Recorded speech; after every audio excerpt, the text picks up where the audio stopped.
Syedaralun selepas salat asar atau pada saat sudah waktunya dimulai penjualan menu berbuka puasa di kota Luk Semawe, yakni pada Minggu 3 April 2022. Banyak masyarakat menyempatkan diri untuk membeli minuman berwarna pink atau yang biasa dikenal dengan es pink. Walaupun nama asli yang diberi oleh penjualnya adalah es Bandung Awai, es pink dijual tepat di simpang BTN Luk Semawe.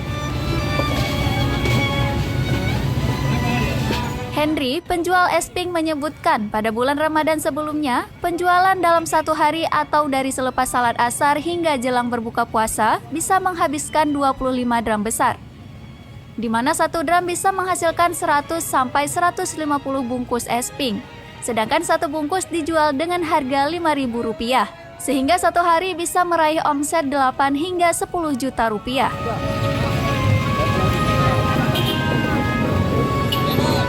Kalau dulunya atau Ramadan-Ramadan sebelumnya, dipastikan tiap sore orang akan antri untuk membeli es pink tersebut. Namun dikarenakan sekarang masih pandemi COVID-19 ini, pihak penjual pun memilih membungkus dahulu di rumah sebelum dijual kepada para pelanggan. Dari Luk Semawe, Saiful Bahri, Serambi On TV.